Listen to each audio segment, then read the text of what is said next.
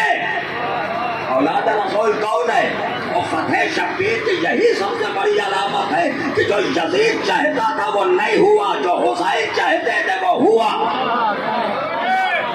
کربلا نام ہے فتح شبیر کا، کربلا نام ہے مظلومیت کا۔ یزید چاہتا تھا مسجدیں، آج سوال پوچھتے ہیں بہت سے لوگ نوجوان ہوتے ہیں کہ صاحب واقعہ کربلا سے فائدہ کیا ملا؟ میں بتاؤں کیا فائدہ ملا واقعہ کربلا سے؟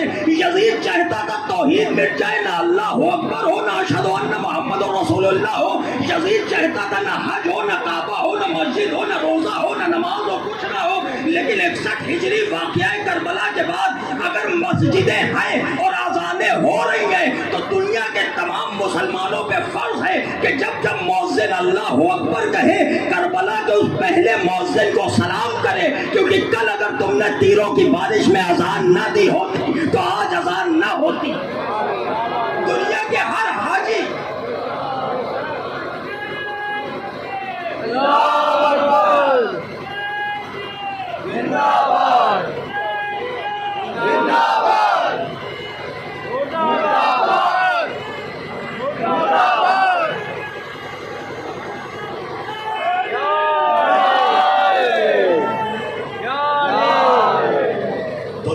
ہر حاجی کی ذمہ داری ہے جب جب کعبہ شریف میں جائے اور خانہ کعبہ کا طواف کرے، کربلا کے اس عظیم حاجی کو سلام کرے کہ کل اگر تم نے حج کو عمرے میں نہ بدلا ہوتا تو نہ آج کعبہ ہوتا، نہ ہم حاجی ہوتے۔ ہر وہ شخص جو اللہ کی بارگاہ میں سجدے کرتا ہے اس کی ذمہ داری ہے کہ جب جب سجدہ خدا کرے، کربلا کے اس عظیم شہید کو یاد کرے کہ آئے رسول خدا کی گود کے پالے، کل اگر تم نے ہنگامی حالات میں تیروں کی بارش میں زیر خنجر سجدہ نہ کیا ہوتا تو نہ آج سجدہ ہوتا، نہ ہم عبادت گزار کہلاتے۔ اور قسم خدا کی ہر تلاوت قرآن مجید کرنے والے کی ذمہ داری ہے کہ سلام کرے خطیب نو کے سنا کو کہ کل اگر تم نے نو کے نصف پر تلاوت قرآن نہ کی ہوتی تو شاید یزید نے اس کو پارا پارا اور ٹکڑے ٹکڑے کر دیا ہوتا۔ تم نے اپنا خون بہا کے مسجد بھی بچائی، کعبہ بھی بچایا، قرآن بھی بچایا، نماز بھی بچائی، دین بھی بچایا، کلمہ بھی بچایا۔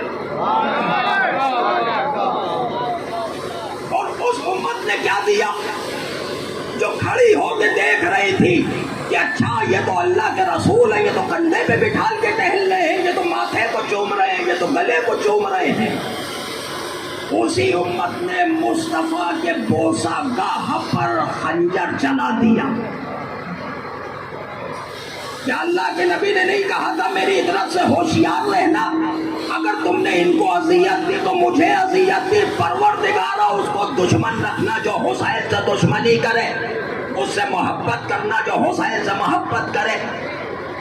روایت مقتل کہہ رہا ہے کہ امام حسین اتنے پیاسے تھے کہ زبان تالو سے چپک چکی تھی، اور کسی کے اندر اتنا رحم نہیں تھا کہ ہم اولاد رسول کو تھوڑا سا پانی پلا دیں۔ یہ ماتم اس بات کی علامت ہے۔ حسین قتل ہو گئے، انکار بیعت کا نتیجہ یہی تو تھا، یا تو یزید کی بیعت کریے ورنہ ہم آپ کو قتل کر دیں گے۔ اور قتل حسین کے بعد اب تاریخ نے کیا لکھا کہ خیمے جلائے جا رہے ہیں، وہ خیمے جلائے جا رہے ہیں جہاں نبی زادیاں بیٹھی ہوئی ہیں، ان چادروں کو چھینا گیا جو مقدرات عصمت و طہارت کی تھی، جن کے گھر سے پردہ چلا ان نبی زادیوں کو بیریدہ دیار بدیار پھرایا جا رہا ہے۔ جس نے کفار و مشرکین تک پہ رحم کیا ہو اس کی اولادوں کو ایک رسن و 12 گلے۔ روایتیں کہتی ہیں کہ جب کسی مسلمان کا جنازہ دیکھو تو فوراً کاندھا دو، آہستہ چلو، دھکا نہ لگنے پائے۔ اگر کوئی میت لے کے تیز چلتا ہے تو بڑے بزرگ فوراً ڈانٹتے ہیں، علماء چلاتے ہیں جنازہ آہستہ لے کے چلنا چاہیے، دھیرے دھیرے تیز نہیں چلتے ہیں۔ ایک عام مسلمان مر جائے تو آہستہ جنازہ لے کے چلو۔ اور نبی کی گود کا پالا جس میں اتھر کربلا کی یزید گھوڑے دوڑا رہی ہے. جسم پامال کیا جا رہا ہے، وہ جسم پامال کیا جا رہا ہے جو مصطفیٰ چومتے تھے. ذمہ داری ہے کہ فوراً غسل و کفن دیا جائے. اگر وارث نہیں ہے تو محلے والے کھڑے ہو جاتے ہیں، نہیں ہم غسل دیں گے، ہم نماز میت کرائیں گے، ہم دفنائیں گے. اللہ پروردگارہ کیا ظلم ہو گیا کہ یزید کے کشتائے نجس دفنا دیے گئے اور راقب دوش نبی تپتے ہوئی ریت پہ بے گور و کفن ہے. علی کی بیٹی زینب کھلے آسمان کے نیچے بے ردا پالنے والے یہ میرا بھائی حسین ہے.